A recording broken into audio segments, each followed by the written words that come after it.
Assalamualaikum warahmatullahi wabarakatuh. Salam sejahtera untuk kita semua. Perkenalkan, nama saya Andi Septiansya Batina dengan NIM 23040450250, kelas C Bimbingan Konseling Universitas Negeri Makassar. Di sini saya akan mempresentasikan rencana pelaksanaan layanan konseling individu dengan topik mengatasi kecemasan belajar menjelang ujian melalui pendekatan kognitif perilaku atau CBT dengan teknik thought stopping. Kecemasan belajar merupakan salah satu permasalahan umum yang dialami oleh banyak siswa, terutama ketika menjelang ujian. Nah, dalam kasus ini, konseli sering merasa cemas berlebihan saat menghadapi ujian. Ia dipengaruhi oleh banyak pikiran negatif seperti saya pasti gagal atau saya tidak bisa mengerjakan soal. Nah, ini akan berakibat pada kesulitan fokus saat belajar, menurunnya motivasi belajar, dan prestasi akademik pun ikut menurun.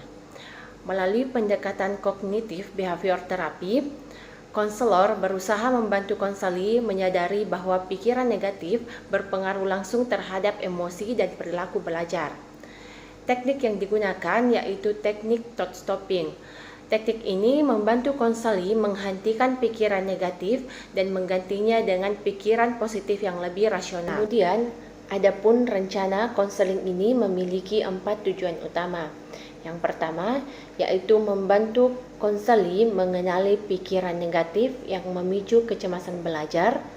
Yang kedua, membantu konseli mempelajari teknik untuk menghentikan pikiran negatifnya melalui thought stopping. Yang ketiga, menggunakan pikiran negatif menjadi pikiran positif yang lebih realistis. Yang keempat, membantu konseli merasa lebih tenang, fokus, dan termotivasi dalam belajar menghadapi ujian. Nah, dengan tercapainya tujuan ini, diharapkan konseli tidak hanya mengurangi kecemasan, tetapi juga memiliki strategi berpikir yang lebih adaptif dan dalam menghadapi tantangan akademik. Pendekatan yang digunakan adalah kognitif behavior therapy, sebuah pendekatan yang berfokus pada hubungan antara pikiran, perasaan, dan perilaku. Teknik ini spesifik yang digunakan adalah teknik thought stopping, yaitu cara menghentikan pikiran otomatis negatif yang muncul, kemudian menggantinya dengan pikiran positif. Teknik ini cukup sederhana, namun efektif karena tetap melatih konseli untuk mengontrol alur pikirannya sendiri. Alokasi waktu dan tempat yang digunakan dalam layanan konseling ini dapat dilakukan sebanyak 1-3 kali pertemuan dengan durasi 45 menit. Tempatnya dapat disesuaikan. Misalnya, lebih ideal dilakukan dalam ruang BK yang nyaman dan tenang agar proses berjalan dengan kondusif. Adapun tahap kegiatan dibagi menjadi 3 tahap utama. Yang pertama yaitu tahap awal, tahap inti, dan tahap terminasi. Pada tahap awal atau tahap structuring, di sini konselor akan membangun suasana yang hangat dan aman. Antara lain yang pertama yaitu konselor menyapa konseli dengan ramah dan mengajak untuk berdoa. Yang kedua, menjelaskan tujuan konseling serta asas-asas yang penting seperti asas kerahasiaan, keterbukaan, kesukarelaan, dan keaktifan. Yang ketiga, melakukan perkenalan singkat dan menyusun kontrak waktu untuk konseling. Nah, pada tahap awal ini berfungsi untuk membangun raport dan menciptakan rasa aman agar konseli mau terbuka. Selanjutnya yaitu tahap inti. Tahap ini menjadi bagian terpenting karena berisi proses eksplorasi masalah, personalisasi, dan penerapan teknik thought stopping. Pada eksplorasi masalah, konselor harus bisa menggali lebih dalam tentang pikiran dan perasaan konseli menjelang ujian, situasi atau pemicu kecemasan, dan dampak yang muncul terhadap fokus belajar. Konselor menggunakan keterampilan mendengarkan yang aktif, empati, dan pertanyaan terbuka agar konseli dapat bercerita secara jujur dan lepas. Kemudian, pada tahap personalisasi, bagian ini konselor harus bisa membantu konseli memahami bahwa kecemasan yang berlebihan adalah hasil dari cara berpikir yang tidak realistis. Konseli mulai menyadari bahwa mengubah pikiran dapat mengubah perasaan dan perilakunya. Kesadaran ini penting sebagai dasar dari penerapan teknik selanjutnya. Nah, selanjutnya yaitu integrasi teknik thought stopping. Yang pertama yaitu mengidentifikasi pikiran negatif.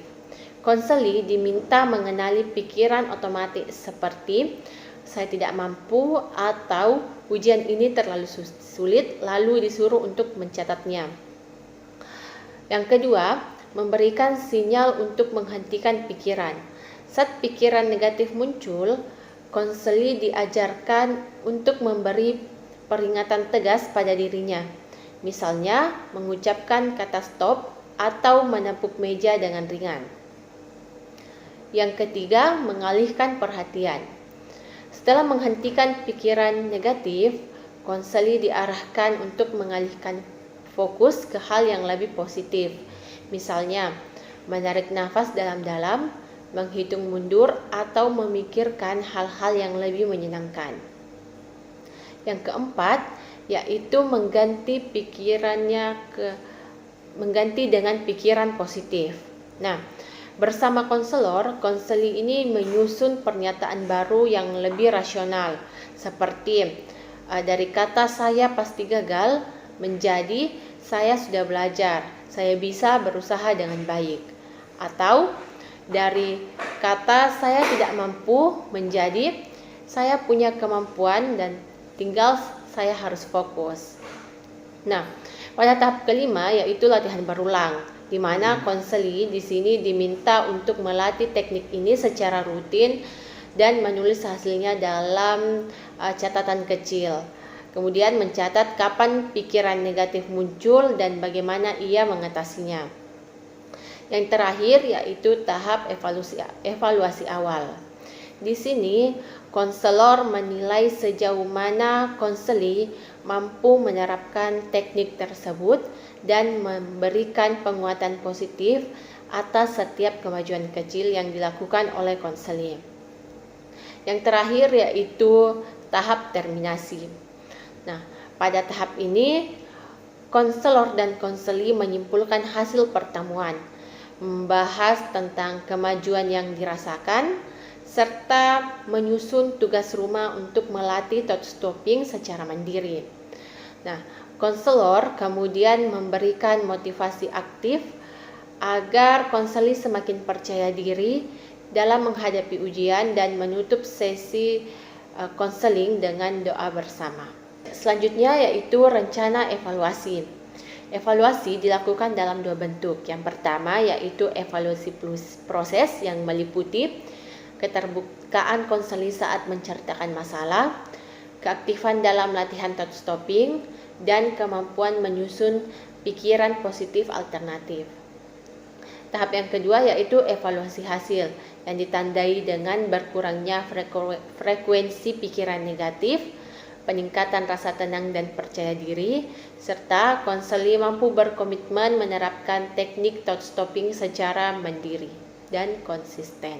Layanan dimulai, konselor itu diwajibkan memberikan lembar persetujuan kepada konseli. Dokumen ini penting untuk menjelaskan hak dan kewajiban konseli, termasuk jaminan kerahasiaan dan informasi pribadi. Hal ini penting agar proses konseling dapat berjalan etis, aman, dan sesuai dengan kode etik profesi BK. Selanjutnya, dalam pelaksanaan layanan ini, konselor dituntut untuk menguasai berbagai keterampilan, antara lain attending, hadir penuh dalam perhatian dengan sikap tubuh yang terbuka dan kontak mata yang lembut, empati, memahami perasaan konseli tanpa menghakimi, parafrase dan refleksi, mengulangi inti pembicaraan untuk memastikan pemahaman, memberi arahan dan informasi dengan bahasa yang sederhana dan suportif. Keterampilan ini sangat penting dan menentukan keberhasilan proses konseling, karena hubungan yang hangat dan suportif menjadi dasar bagi perubahan kognitif maupun emosional dari konseli. Sebagai penutup, layanan ini dirancang agar siswa mampu mengelola pikiran negatif yang menimbulkan kecemasan, khususnya menjelang ujian. Nah, melalui teknik thought stopping dalam pendekatan CBT, konseli belajar menghentikan pikiran otomatis negatif, menggantinya dengan pikiran positif, dan membangun kepercayaan diri yang sehat. Harapannya setelah mengikuti layanan ini, konseli dapat lebih tenang dan fokus saat belajar, meningkatkan motivasi dan hasil akademik, serta menjadi pribadi yang lebih optimis dalam menghadapi tantangan belajar. Demikian presentasi saya mengenai rencana pelaksanaan layanan konseling individu mengatasi kecemasan belajar dengan teknik thought stopping. Terima kasih atas perhatiannya. Saya ucapkan Assalamualaikum warahmatullahi wabarakatuh.